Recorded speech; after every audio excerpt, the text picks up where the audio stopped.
This is the part 2 video of how to write SMART goals and objectives and add them to the treatment plan. So we're going to work with some examples to demonstrate different ways of using the templates to express and plan your work the way you need. There are two ways to add a new goal to the treatment plan. You can write a new one from scratch, or you can choose one from the SMART goal library. Let's choose some from the library to see how they can be written.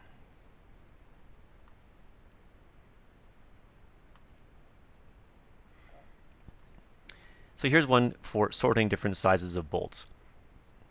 So starting at this date over the next 2 months, client will engage in sorting activities for 15 minutes one time per session to engage and protect cognitive function.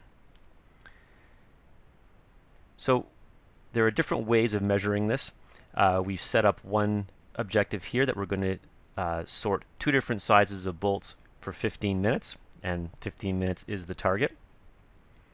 And this is the active objective. And this is the one that will appear in the progress note template. Now, we've already planned our second step here in this goal, and once the first objective is marked complete, we can then move to sorting 3 different sizes of bolts.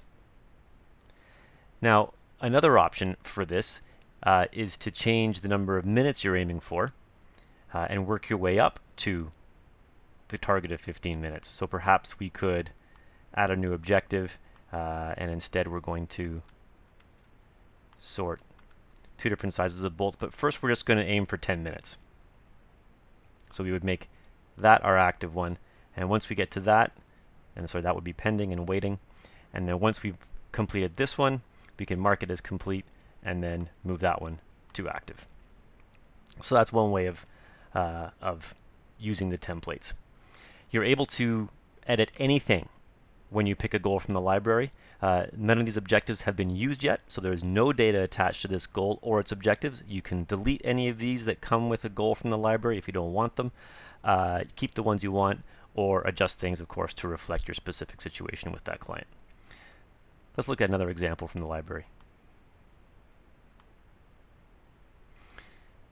So here we have over the next 4 months, client will engage in short activity segments that can be quickly changed for 20 minutes, one time per session, to improve focus and attention span. So what we've got here are a number of options set up to help us achieve that target of 20 minutes of active engagement.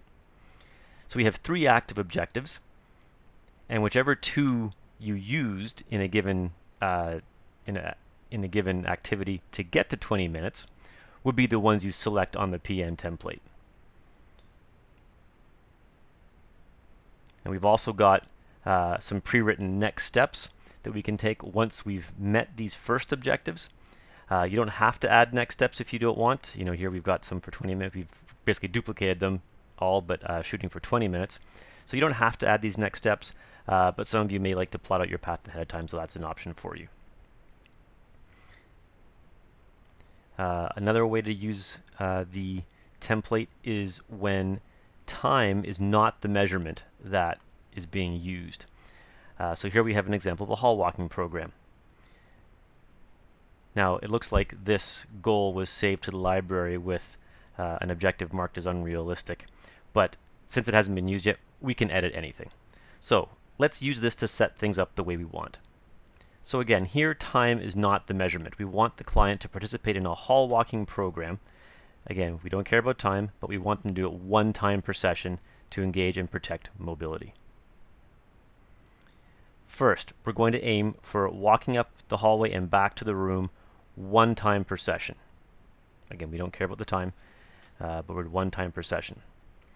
And once this objective is marked complete, we can then aim for doing it twice. So we're still going to go there and back, but we're going to do it twice per session. Sorry, going back and forth once, yet we're going to do it 2 times per session. Now the way we've written this is that it implies there's a break in between repetitions, so we might have done some other activity in between to allow some rest. But that is a next step that we can plan out. And then once this objective is complete, we can move on to this one and go up and down twice in one attempt with no rest. So if that's what we wanted to do, this would be the first active one. This would be pending, and so would this. So we'd start here, move to this one, and then move to this one. So let's save our goal here. And here we are back on the treatment plan, and here is our new goal. Now, since none of these objectives have been used on a progress note yet, we can still edit anything we like. So you could click edit, and everything is open to us. We can still change anything we like.